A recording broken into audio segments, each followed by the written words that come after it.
Howdy, y'all. This is Taylor Ursula of That's So Pisces, and it's time to talk about our first quarter moon in Sagittarius. You're like, wait a minute, I've seen this video. We just talked about the first quarter moon in Sagittarius. That's because we have two. Wow. Okay, so let's dive in. So, yes, if you are scratching your head, you are correct. We have had back-to-back first quarter moons in Sag. So our first one was at the very beginning of the Leo new moon lunation cycle, right? So we had our first quarter moon in Sagittarius at 1 degree, baby degree. It was very early. And so we were kind of like confused at that time. The Leo new moon was so raw. It was all of the Uranian energy that we talked about that whole lunation cycle, and we saw it show up in the cards. So that first quarter moon was kind of like, where am I going? I don't know where I am right now. And so now we have our second first quarter moon in Sagittarius at 29 degrees, which we've talked about as that critical degree. So this might be maybe a second chance at reframing some of what we've been hoping to take on some sort of success or see some sort of progress in regarding this part of Sagittarius within our natal chart. And if you recall, that first quarter moon was taking place on the very first day of Virgo season, right? 1 degree. And also the very first full day of Mercury's retrograde. So we had Mercury stationed direct right after the Virgo new moon last week. Now Mercury is working through that shadow phase, all giving us a lot more information in this second first quarter moon in Sagittarius than we had the first time around on August 24th. And that 29th degree is one that wants to see a conclusion. At 29 degrees, we are done with a sign, especially with the moon, right? The moon is like, okay, I've been in here a couple days. I'm ready to move on. I move pretty quickly. So what is left on the agenda that we have to deal with? So let's break down some of these conversations. When the moon enters Sagittarius, it will, like everything on the mutable axis, have to encounter Saturn. So we've got squares to both Saturn and Mercury on the menu for this moon, which amplifies more of the energy that we see here in wanting to see some progress, wanting to see something move, wanting to see it make sense. We have a sextile to Mars in Libra at 16 degrees, followed by a trine to Venus in Leo at 17 degrees. So we do start to kind of make some connections about these desires. We see some flow happening. We see where what we are focusing on in this Sagittarius moon is connecting to what Venus is working through after their long retrograde in Leo, and how that Venus is informing that Mars in Libra, who's co-present with the South Node, as we've been discussing.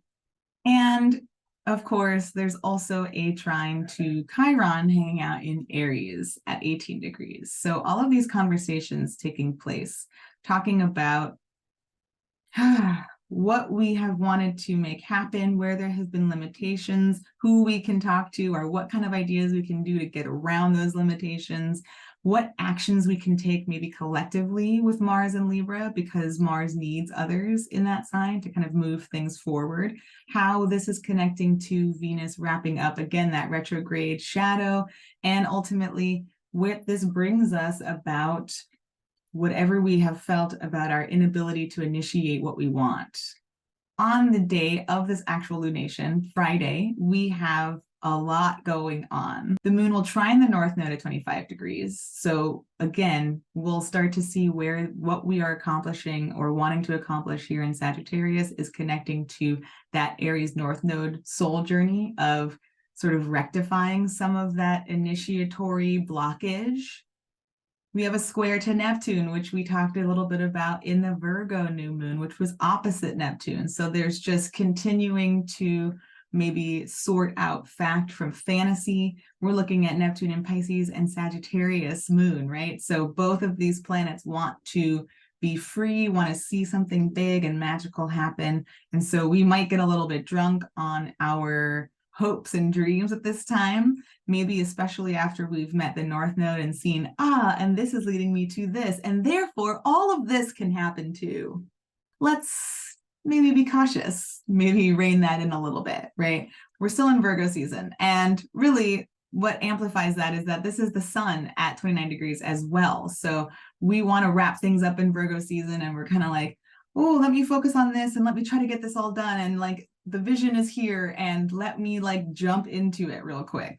So let's proceed with a little bit of caution as we navigate this moon. And yes, this is all of the influence that the moon is bringing into this square to the sun. So all of these conversations take place before the moon actually squares the sun to make the first quarter moon at 29 degrees. And so there's maybe a lot of energy that's building up here. The sun on the same day will move into Libra. So we are kind of bringing this into some of our conversations that are going to start to open up once the sun enters into Libra season. And we'll talk more about that in our Libra season prediction video. I will say too that even though this is outside of the lunation phase itself, the next day, Saturday, is when Venus will trine Chiron, right? So the moon sort of connecting those planets first as it's moving through Sagittarius before those planets meet in a trine to kind of have a conversation about whatever Venus experienced in that retrograde time that is now informing what our soul is, or what our kind of informing what that wound might look like and how we can maybe update some of that information. What are we healing from this retrograde time, right? And what wounds still remain there? And just after that on Sunday is when Mars comes through and opposes that Chiron. So there are some touchy feelings coming up. It might be that what we recognize we can heal in that Chiron through what Venus has experienced in retrograde is connecting us to wanting to act on something through Mars in terms of deflating that wound or confronting some element of that wound. There may be a kind of me versus us vibe in terms of who was responsible for this wound. So things to be mindful of, energy to kind of tap into and sit with. Know that we might be a little bit tense after this first quarter moon. Okay, we are going to take a peek. We're going to recap what we saw in the Virgo new moon stage with our tarot cards, and we will then pull some cards to see what this first quarter moon in Sagittarius is bringing to our attention and revealing to us about our progress at this time. So see you there. Okay, so here we have our cards from the Virgo new moon pull from last week. And if you missed it on this video, you can go ahead and check it out now here at the link, and we'll meet you back here to continue on with our lunation narrative. Okay, let's go ahead and get started. If you want to follow along, you can head to the link in the description of this video, where you can download the free PDF that contains all of these moon phase tarot pulls. As we look at this first quarter moon, we're going to be asking about energy that is accumulating now, doubts and complications that arise with this energy, gifts that we can work with regarding this energy, and lastly, lessons that we can make sense of as we approach the full moon. Okay, so let's go ahead and take a look at what we've got in store for this edge of Sagittarius first quarter moon. Okay. Energy accumulating now, doubts and complications, gifts, lessons. Okay. Energy that is accumulating now, the Page of Cups. That's a really nice thing to see after we ended the Virgo new moon with the Two of Cups. We talked about the Two of Cups as an anchor for our intentions and how it was important to connect with others at this time about what it is that we are sort of seeing happen, feeling arise within us, intentions, goals, dreams, and such, right? Especially since it was happening right before Mercury was stationing direct. So that idea of connecting that idea with other people as a means of grounding it leading us to this beautiful Page of Cups, which is, in a sense, an extension of that Ace and Two energy. Being open to new ideas, to new feelings, right? And we're not necessarily acting on them yet. We're just getting something tangible that is appearing to us. So maybe our maybe our intuition rather, is heightened at this time. Maybe we are opening up to new possibilities, to new emotions, to new insights that are kind of emerging from the cup, right? Or emerging from the depths of that water. Doubts and complications that arise. Two of Pentacles. Okay. How do we make space for what we are opening up to now, right?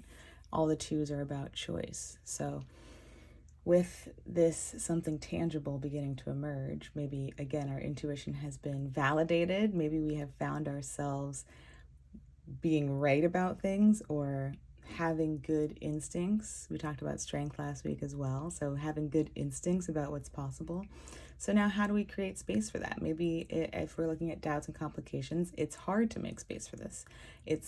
We're still in the Mercury shadow, right? Mercury is clearing that retrograde shadow now that it's direct and making its way through Virgo. Even though the sun is about to leave Virgo, we're figuring out how to make space for this. What place does this have in my life?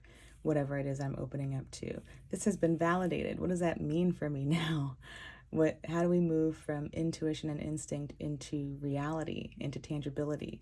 And we have to kind of rebalance our day-to-day. We have to find a new way to incorporate something new, to make the space for it, to not only make the space for it, but to recalibrate that with our physical realm. And there's always the message here of however tall we're trying to grow up here in the leaves, we need to be sure that we are anchoring just as deeply in our roots. And so that might be a concern that we're having now. Gifts that we can work with. Okay, beginning to move down the path, starting to make headway, right? The 3 is the relationship to the vision. And so in the 3, we are this figure beginning to make our way. And so maybe we are struggling or concerned about creating a balance around this new information that's coming in, these new insights.